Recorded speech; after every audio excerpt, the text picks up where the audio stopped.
Heal us, Yahweh. Heal us, Yahweh. Forgive us. Cleanse us of our sick and faults. Heal our land. Y'all kids, we're all real established. Yahweh. Kingdom of heaven. Woke to a built one. A built one is new life, peace, wealth, truth, and everlasting praise. Everyone stand and turn to the east from which we come. We pray and seek your face. We turn from our wicked ways. We live to glorify your name. Yahweh, heal our minds. Yahweh, forgive our sins. Yahweh, heal our lands. Yahweh, we trust in your mighty plan. We are the children called by your name. Yahweh, and to you, Yahweh, we give you all the praise. Yahweh, you've cried so many tears for me. Your life sacrifice has set the captives free. And for the price you paid, you're gonna What's in your heart? Yahweh, we humble ourselves. We pray and seek your face. We turn from our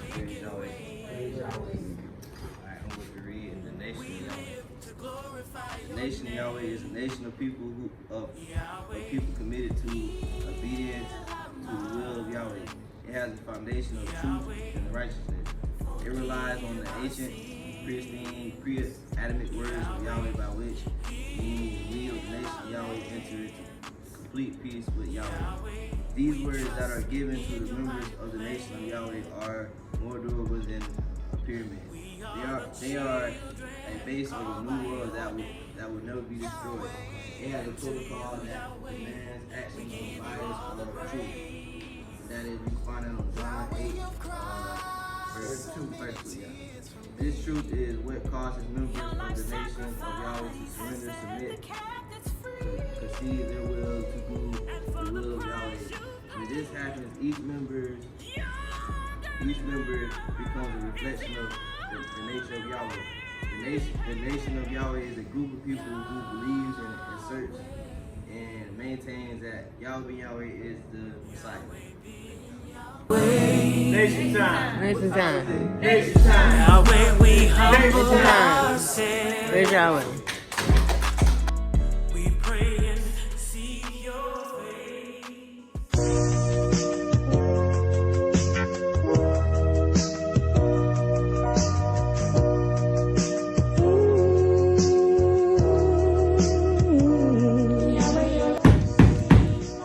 Queen Raquel, what makes up the nation? Family, husbands, wives, and children.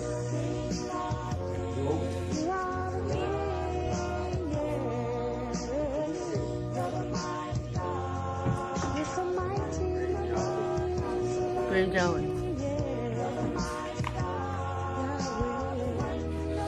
Let me get chapter 1. Brother, I came on and saw you are created to heal the sick. The earth is going to be full of my knowledge. Don't worry about will I be known. Let's see how much of the earth is going to know me. The earth shall be full of the knowledge of the Lord Yahweh as the waters cover the sea. Isaiah chapter 11, verse 9. The Master has come. Yahweh, Ben Yahweh is here. The Son of Yahweh is here.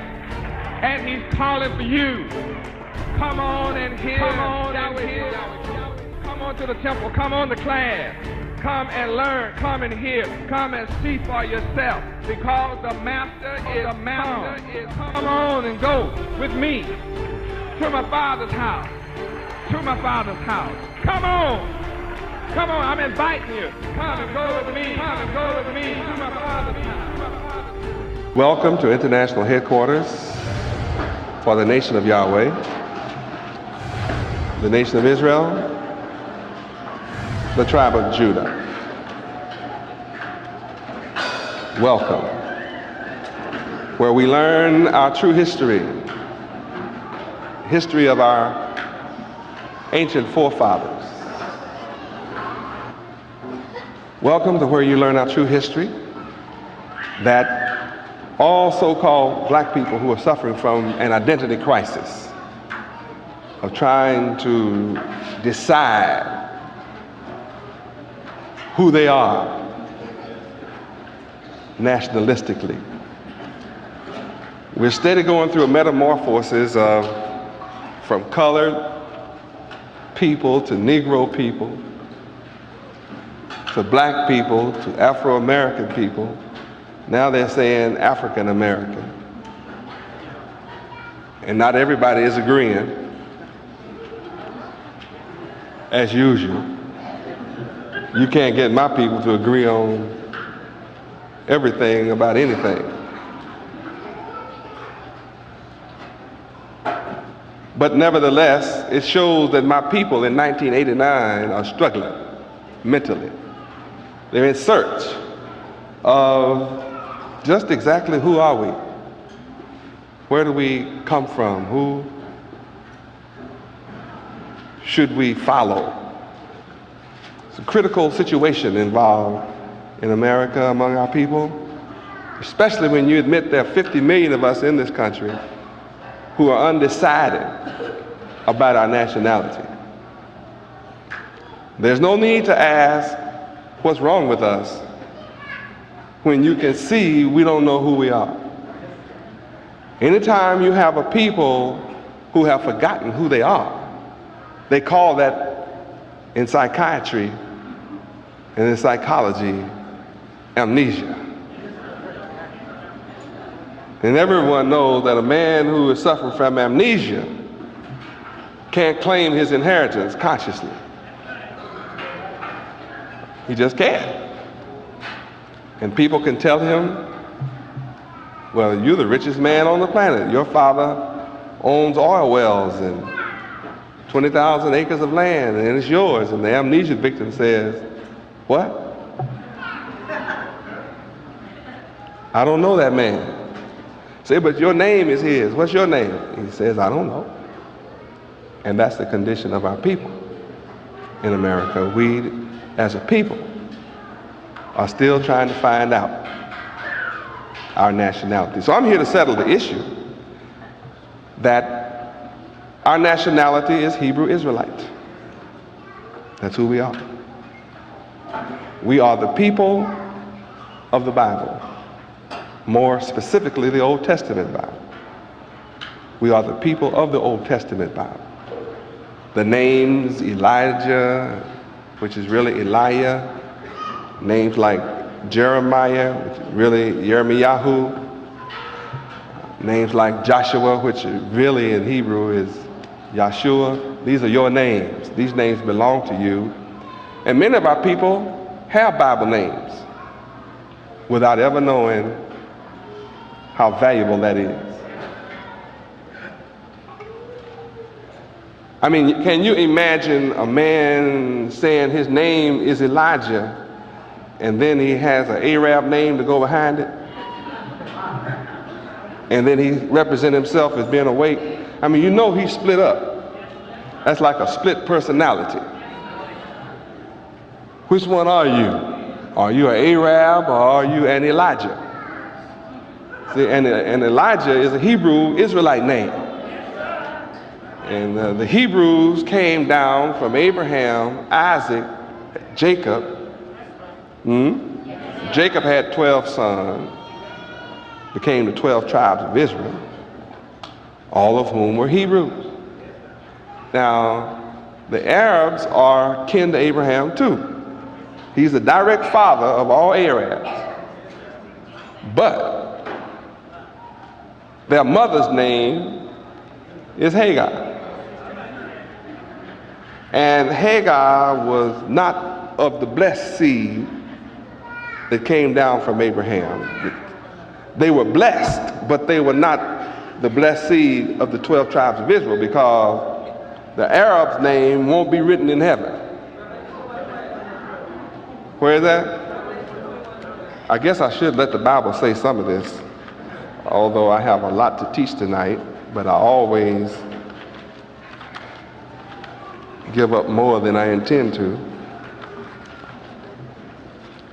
Revelation chapter 21, verse 12. I'm not speaking disparagingly about our brothers, the Arabs. Those are our brothers and cousins, whichever they choose to call us. I'm identifying our true kinship, that we are truly of the same father, but the lineage was different. And what's important is not so much to understand or be jealous of all the oil that the Arabs have. Notice one thing: though Abraham was the father of Ishmael and the father of Isaac, Isaac, yet the children of Isaac are not getting any royalty checks from the children of Ishmael. Isn't that interesting?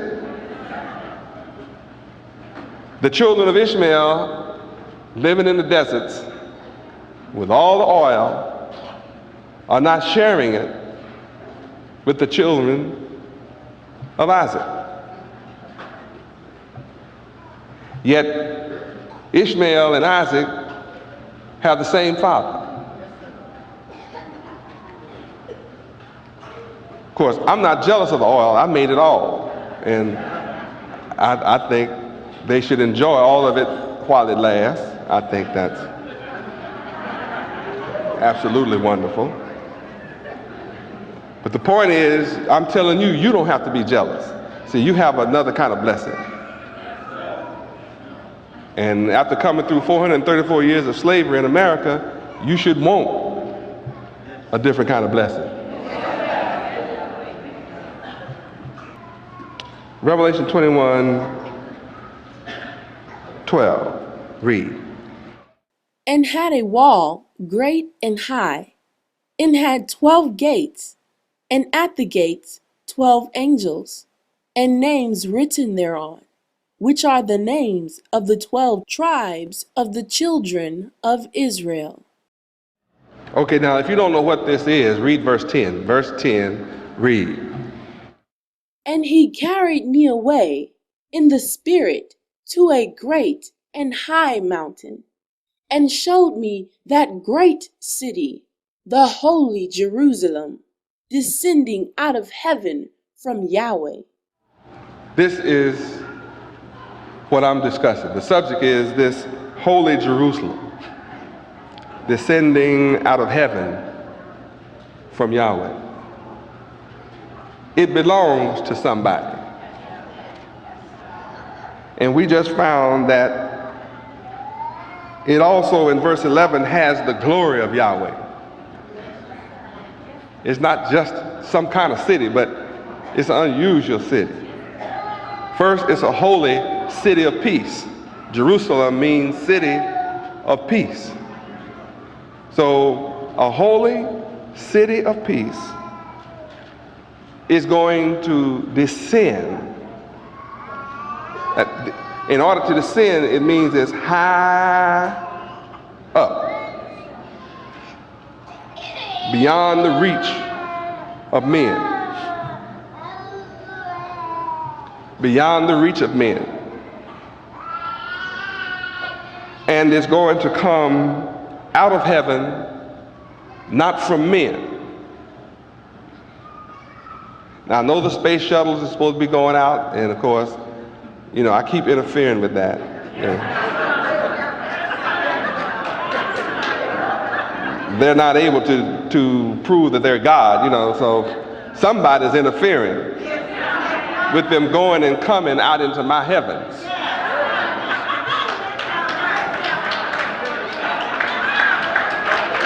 That's just a fact. And they don't want to take a chance on going from this planet Earth out to see what I've done out there. So they plan to send a little spy thing called a little spy camera.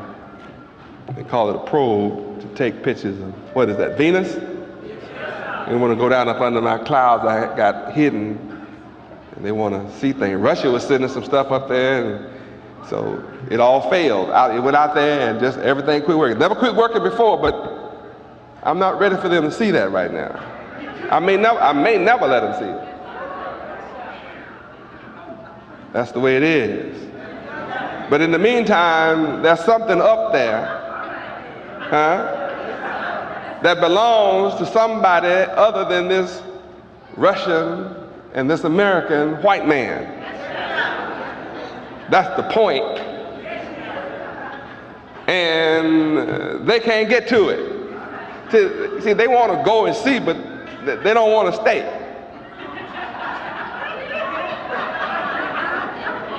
See, God can go and stay if he wants to. Go and come when he gets ready, no problem. But see, Whitey doesn't want to go get out there and get stuck. He loves raising hell, so he wants to go out and then keep everything a secret from you, what he sees. Yeah, call it classified. I mean, hey, you didn't make it. How you going to classify it?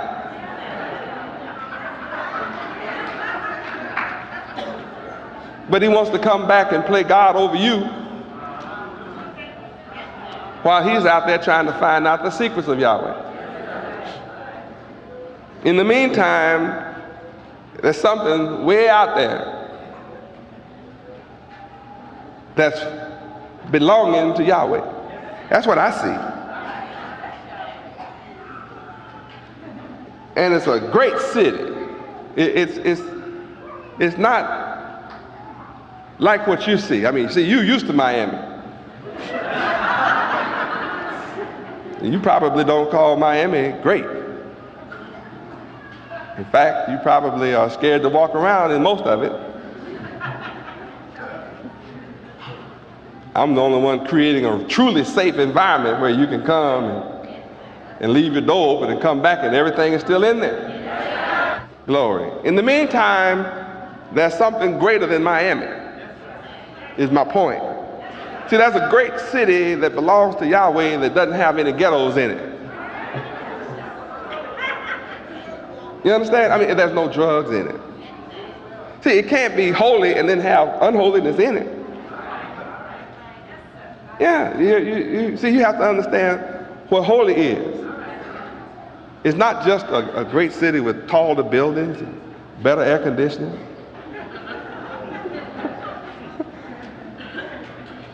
See, Yahweh is greater than that. He has a holy Jerusalem. And it doesn't belong to Ishmael. You know, Ishmaelites are the Arabs today. See, they got that thing. I'm letting them get all they can get from selling oil.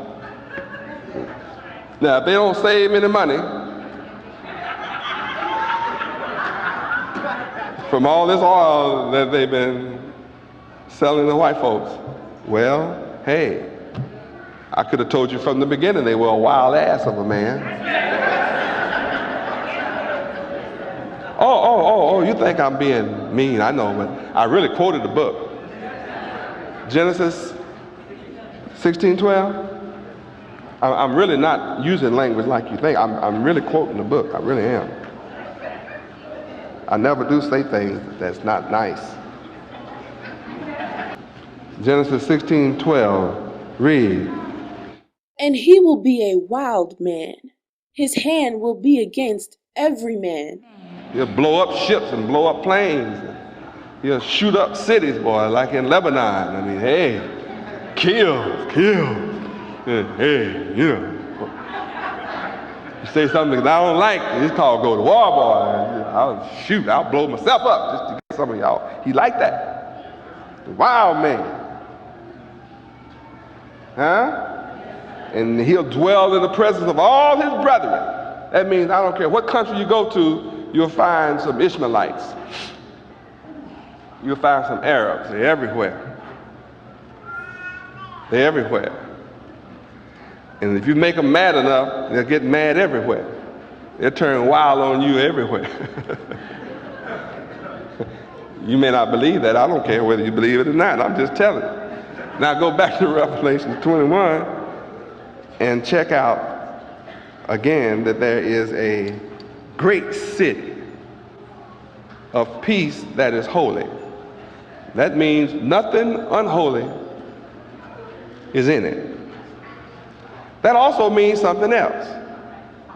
It means that people that do not want to be holy. Well, let me show you what kind of people that won't be in it. Go to verse 8. Okay, I'm sorry. I don't need to take all this time. Let's let the book do the talking. Verse 8. Let's look and see what kind of people not in this city. Read. But the fearful and unbelieving and the abominable and murderers and whoremongers and sorcerers and idolaters and all liars shall have their part in the lake which burneth with fire and brimstone, which is the second death. Now that's what's going on, that's going to go on outside of this great city, Holy Jerusalem. Look who will all be your friends if you don't choose me. All of your friends will be full of fear. And people that don't follow Yahweh, I guarantee you, if you look around the city, they're scared. And I'll bet you it's not just Miami. Huh? If you think it's just Miami, start traveling. And you'll see, we've been all over the country. See, we've seen the ghetto from coast to coast. And we saw fear everywhere. So all your friends will never stand up for what's good. They have too much fear. So all your friends, if you don't choose Yahweh, your friends will all be unbelievers. You'll have a bunch of unbelieving neighbors. You go to your neighbor and ask him, what you believe in? He say, I'm unbelieving. I don't know how to believe in anything. I'm an unbeliever about everything. Then you'll have some neighbors that are abominable. They believe in abominable acts. AIDS. Some of your neighbors will be switching right on by you. Yes, he will. I mean, her will, or he will, or she will, whatever it is, it'll be switching on by you, full of AIDS.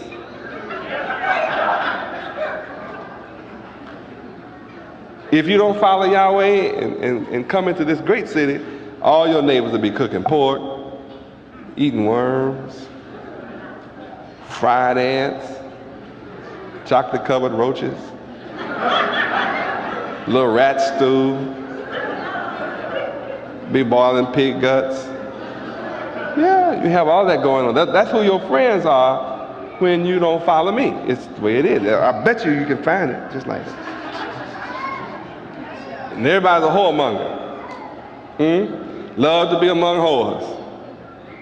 What? I bet you can find that in every city across America.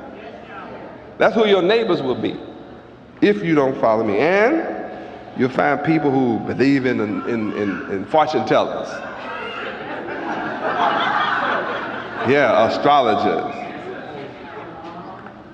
Roots. And I don't mean Alex Haley. I mean,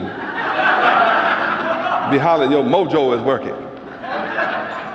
Believe in voodoo and hoodoo. Yeah, you believe in all the do's and the don'ts. Your neighbors will be people who worship idols. Gods that can't hear, see, feel, move, talk, act, can't do nothing. They just believe in anything. And the children struggled together within her, and she said, if it be so, in other words, Yah, if it be so that I have been blessed by you to have, to conceive, why is it like a war going on inside my womb? Okay, so she says, if it be so, why am I this way? And she went to inquire of Yah. And Yah said unto her, 2 nations are in your womb, and 2 manner of people shall be separated from your bowels. And the one people shall be stronger than the other people, and the elder shall serve the younger. One is a child of promise, one is a child of the flesh. Okay? One is a child of promise by the Spirit, which means by the announcement of Yah. Okay? And the other one is a child of flesh. The children struggled in her belly, was a fight from the beginning. Rebecca going through it like father would as I'm feeling. 2 nations up in her stomach, she feeling pain but willing. The elder gon' serve the younger, this prophecy been fulfilling. First baby came out all red, the elder served the younger. Remember the scripture said, the second baby came out, that baby name was Jacob. These babies been born was the father's will. When Jacob came out, he grabbed his brother ill. Second Ezra 69, I could read the spill. Esau sold his birthright for a meal. How you sell your soul, bruh, for a deal? Isaac got old, he was about to die. Told Esau get him venison before he go. Rebecca heard it all, they ain't even know. Told Jacob to the flock, go get 2 goats. Jacob came to Isaac and he got the blessing. Esau found out and he started stressing. Esau made a vow to kill his brother Jacob. All up in his heart, generations of hatred. Fleeing from his brother, Jacob had a dream. He dreamed about a ladder that reached Shemaim. I am the God of your fathers, I'll be here to sing. Until I bring you to that land, I ain't gon' never leave. Jacob wrestled with the angel till the sunrise. Jacob was so strong, the angel popped his thighs. Out of place, he called the place Peniel. I seen God face to face, changed the name to Israel. No longer your name is Jake. When Jerusalem went down, Esau told him burn it, raise it, burn it, even the foundation. Many years went past, Esau kids filled with hatred, killing the descendants of Jacob. Esau became one with the children of Chittim. The Jewish people in the land, we know you all in them. Who you think is orchestrating Jacob trouble? All that hate up in his heart, cause the father love you. Jacob, you got 2 babies.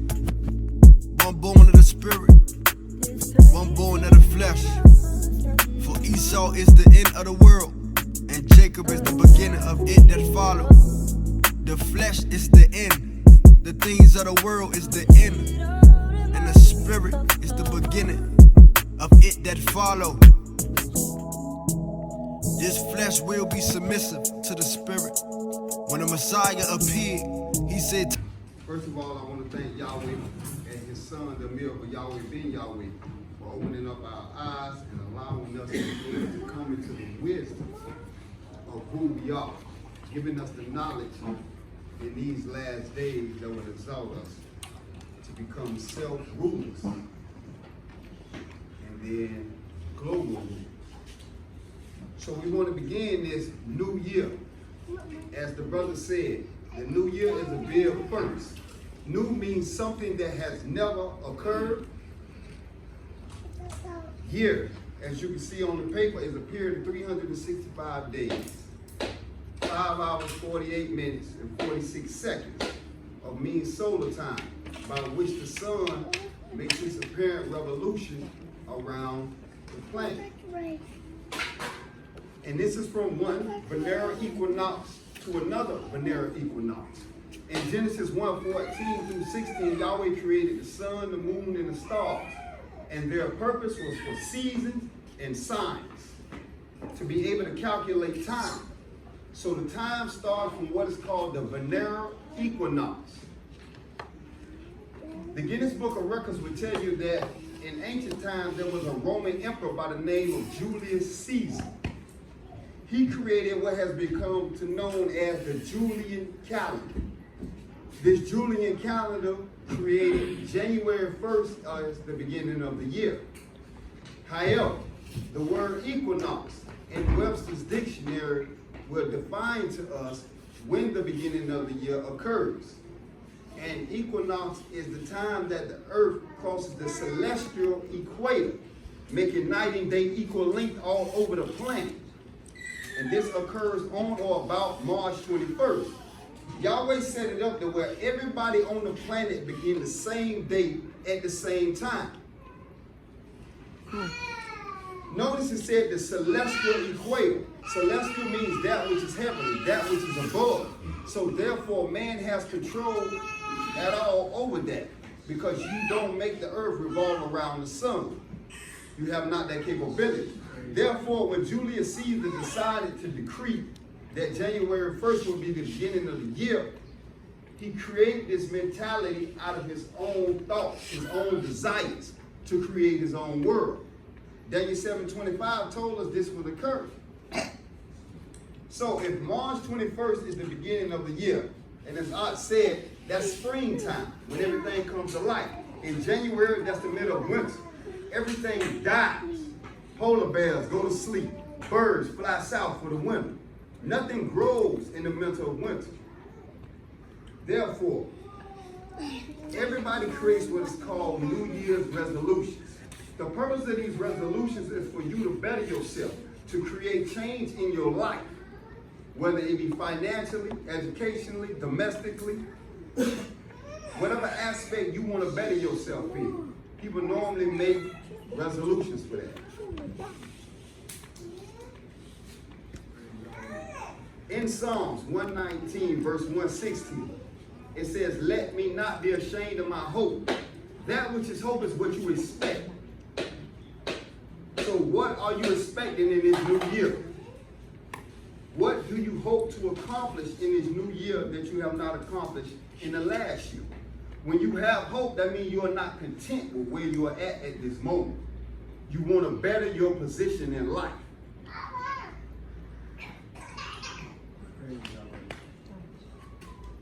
A synonym of hope is ambition. Everybody should have some type of ambition in life. Nobody wants to deal with anybody that don't want to make themselves better in every aspect of life. Ambition, one of the synonyms is to be goal-orientated. Goal-orientated means that you are strongly motivated. You are highly organized in achieving your work and your purposes in life. So you don't have a regular motivation. It's strong. Your desire, your wish, and your willpower is on an extraordinary level. So this is what's going to make you supreme in your being. So when you have this particular purpose, Ecclesiastes 3:1 tells us there is a time for every purpose. So that means that you have to set a time frame to achieve your goals. You can't say, oh yeah, I'm gonna just gain 20 pounds in the next, whenever I do it. Or I'm gonna make $1 million at some point in my life. You have to have a definite time frame. The way the human brain works is, when you set a goal, it begins to put in motion the resources needed to make that goal a reality. Proverbs 23:7 says, as a man thinketh, so is he. So as you begin to think, you begin to ponder, you begin to ruminate on the goal, then that's what will become reality in your life. Humanity cannot go opposite of their thoughts. You are what you think. So when you forget something, that means it wasn't on your mind. You wasn't thinking about it at that particular time. So when you set this goal, the next step is you have to be organized. Nobody likes chaos. Organized means producing a step-by-step procedure. So that means you have a blueprint. Nobody builds any type of architectural building without a blueprint. So what is the blueprint that you want to accomplish for your life financially? What is your blueprint education? What is your blueprint in your relationships? What is your blueprint spiritually? You have to have a step-by-step procedure so that you can check your progress. That way you'll know what direction you're going in. You have a GPS now that allows you to navigate. So your blueprint is what's going to allow you to navigate to the next phase in your life. Nobody should be content where they at. You should always want to have ambition to acquire more. Praise Yahweh. Purpose. Everything in the universe has an aim and a purpose. Yahweh did not create anything without a purpose. From the ants to the bees to humanity. We have a purpose. What is your purpose on this planet? A purpose is a goal that one sets for themselves to attain. What goals have you set for yourself? What are you trying to attain in this life? What do you hope to accomplish in this life? And why? Are you strongly motivated? Do you have enthusiastic appeal to be able to accomplish these goals? Are you on fire for these goals? It's like in the beginning of a new relationship. Everything is full of zeal. You want to call all the time, you want to speak all the time, you want to be in the presence all the time. But as time begins to go on and you learn the depths of a person's character, do that same fire be there that was in the beginning? Or have you cooled down? And the cooling down is what leads to the destruction of the relationships. So we have to set goals for ourselves. This is a new year, new things. And creating new things is what's going to better our lives. We want better for everybody. But it starts with yourself. You can't help me if you're not in a position to help yourself. So you have to set goals for yourself. And in order to make that a reality, there are certain terms. The brother quoted John 1:1. In the beginning was the Word. Humanity thinks using words. Words are the most powerful tool in existence. So logic dictates the more words you have, the better your life is going to be. So what are the words that you use to speak to yourself, to motivate yourself, to inspire yourself, to uplift yourself? If you don't have these terms inside of your vocabulary, then you're going to stay at the level that you're at. You can never grow. So we have to be able to grow. And the only way you're going to do that is to inculcate new terms. The Abib Yahweh taught us that we need to learn at least one new word a day. And in doing that right there, at the end of the week, you're going to learn 7 new terms. So that means you're 7 times better than you was at the beginning of the week. 30 days, you're 30 times. A year, you're 365 times better. So that means you are progressing daily. Which means you're never at the same position. So when I see you tomorrow, you should be elevated a little more, because you can put one foot in front of the other. You're continually taking steps that lead to the attainment of your goals. But in the process of having goals, you have to have particular terms that will allow you that. Again, any building needs a strong foundation. So Moses in Exodus 23:13 gave the children of Israel the first key, or the first block in the foundation. He said, in all things be circumspect. Circumspect by denotation means careful to consider all related circumstances before acting, judging, or deciding. So if you're playing sports, you have options. And you look at which option is the best option to achieve your goals. If you do not look at each option and choose an option, that option may not be the best and it may lead to regrets. Regrets is the worst thing that humanity can have, because it means you didn't carefully look at each option and choose the best option. And this is why you'll say, oh man, I should have did this instead of doing that. You also need to become precautious. Precautious means to take action in advance to avoid danger or loss. If you're going to purchase a new house or a new car, you want to look at that house first. You're not going to buy it sight unseen. You want to test drive that car to make sure it's everything that the dealer said it is. So you want to have that mindset in every aspect of your life. It will stop you from having mistakes. And some mistakes we know can cost us more than we're willing to lose, or can stand to lose. You have to be receptive, which means open to new ideas that challenge your belief system. Nobody knows everything. We have to acquire wisdom from people around us. We have to acquire knowledge from nature around us. And in doing that right there, we'll be able to elevate again on a daily basis. It's all about progress. It's all about growth. You have to create a curriculum that will make that a reality. This is a new year. New things. So this is what we are trying to accomplish. new things. So again, what are the goals that you're going to set for yourself to attain in each aspect of life? Praise God.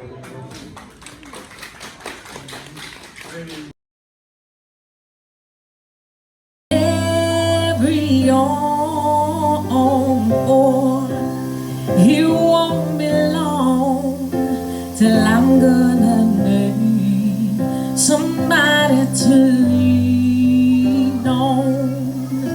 Please swallow your pride if I have things you need to borrow for. No one can feel those of your needs that you won't let show. You just call on me, brother, when you need a hand. We all need somebody to lean on. I just might have a problem that you'll understand.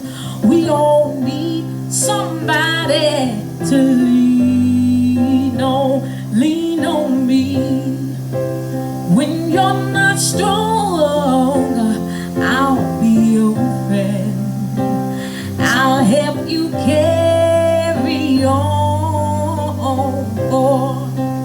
You won't be long till I'm gonna need somebody to lean on. We believe we are the people of God's choice. That's what we believe. We believe we're the chosen people. We don't believe Jews are the chosen people. We don't believe Jews are the ones going to the promised land. We don't think Jews are a part of God. No, Jews are nothing but another part of that same race of devils that come out of Europe. Black people are standing up. Black people are rising up, and they're starting faith. We were slaves in Egypt. We belong to the Father, ain't no pledge of allegiance. We both to celebrate that killing that he didn't need you. We both to keep the holy days, don't be like the heathen. He said that for a reason. We in Babylon, coming back without a warning like an avalanche. You think you gon' keep hurting these people, he ain't having all. All praise to y'all, you amazing y'all. That's why I'm thanking y'all. So y'all. I got this fire in my bones like Jeremiah. Most I keep waking up your people, you the light up. We keep the laws and the commandments you provide us. Then we gon' rise up. Keep curses on the people we ain't know. Deuteronomy 28 and 54. Can't forget your brother, you gon' let it blow. He don't wanna raise a child, he ready to roll. Why you think you in them trenches? Why you think you in them buildings? Why you think you seen them dealers?